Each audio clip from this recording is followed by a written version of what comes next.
Hello everyone. I wanted to put together a quick video to go over in general some of the different theories of intelligence. We are covering a number of aspects in this chapter, and I want to talk about how intelligence develops and some of the theories behind that.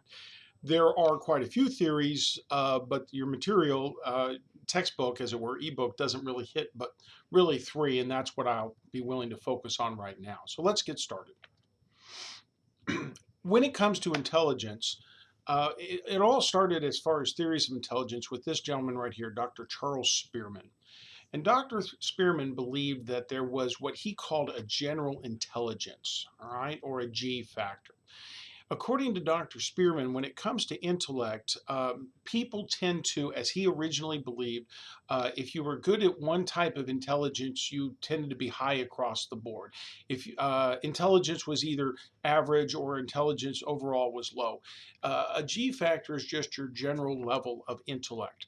And looking at aspects such as what I would call academics, he used the examples of if someone tends to be very good at math, they tend to be good at reading. If they are good at literacy, they can and math, they can be good at science.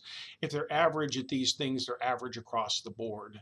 And some would even go so far to say if you're low on these things, you're low across the board. Well, Dr. Spearman's theory, believe it or not, has a bit of factor analysis and research behind it.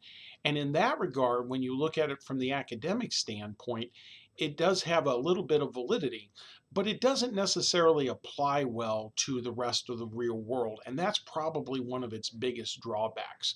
And some people criticize the idea that when it comes to intellect, there really is just one type, just a general intelligence. So there are some strengths to the theory, there are some shortcomings to the theory. One gentleman that really questioned the shortcomings to the theory was this gentleman, Dr. Robert Sternberg. Dr. Sternberg is still alive and with us today.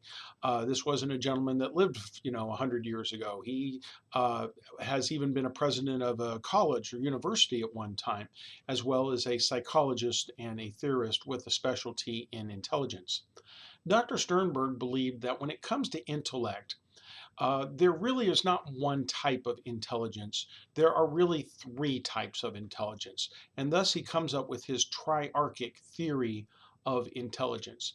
Furthermore, he believed that these three types are not necessarily interconnected, as Dr. Spearman believed. Remember, Spearman thought that if you're good at one, you're good at another. If you're good at another, you're good at a third. It's just general intellect. With Dr. Sternberg's triarchic theory, not necessarily the case. You may be good at one type of intelligence, but that doesn't guarantee that you're going to be real good at the other types as well. So let's talk about these three types. The first type is what is called analytic intelligence. And the best way I can describe Dr. Sternberg's idea of analytic intelligence is sort of book smarts. If anything, this is the type that Spearman put a lot of emphasis in his factor analysis and in his research. A person's ability to be book smart. Can you turn around and read content, a page or two or three or four, and remember all that you've read? How well do you do on an intelligence test or just a general test, paper and pencil? That's a lot of the analytic intelligence aspect there. You see a lot of that in doctors, lawyers, and even educators. They are high in analytic intelligence. You got to know a lot of the material from the book, as it were. This is a very important part, but it's not the only part, because there's also what is called creative intelligence. According to Dr. Sternberg, creative intelligence, also known as sort of componential intelligence, creative intelligence basically means can you pull information from the past and come up with some new and novel way to address it. All right. Composers, music composers, authors, people who are writers who draw and can create pictures and emblems, artists and things like that.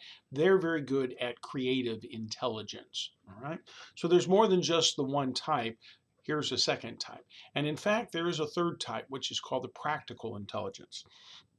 According to Sternberg, practical intelligence might be described as what some people refer to as street smarts.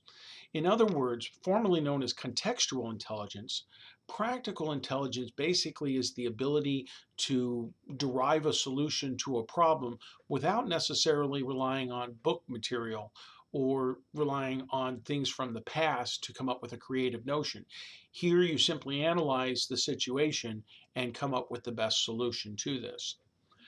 These three methods, according to Dr. Sternberg, were really highly geared towards the work world, okay, and the aspects that we see used out there in career and stuff. And it could very easily apply to a child's intellect as well. Sternberg went on to say that a lot of times people can be very good at one of these three particular things, and they might be good at two of the three, but that doesn't mean that they're going to be excellent at all three. In fact, they're not necessarily interconnected, they stand separate, as opposed to the general intelligence methodology and concepts of Spearman. There is research to back up Sternberg, and there are some criticisms that this theory is just simply not enough. Three factors to gauge intellect are not enough. And so some people have seen other theories develop from that fact, that criticism that it's not enough.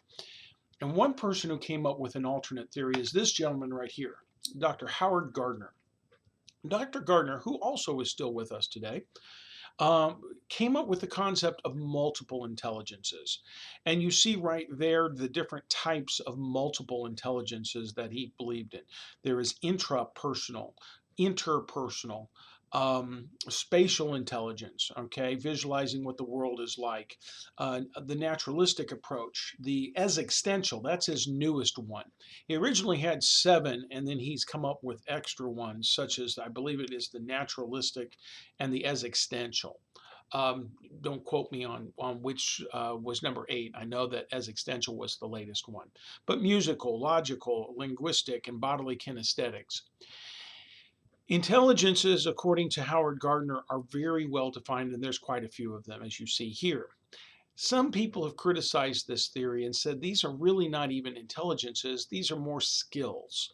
They're more things that you can adapt and learn over time. Gardner nonetheless says they're very, very important to us, and they really define a lot of who we are and how our intellect works. So there you have it. From a single general intelligence theory to the idea that's not enough and you need 3 factors, which are more work-related, to the 9 types of intelligence by Howard Gardner.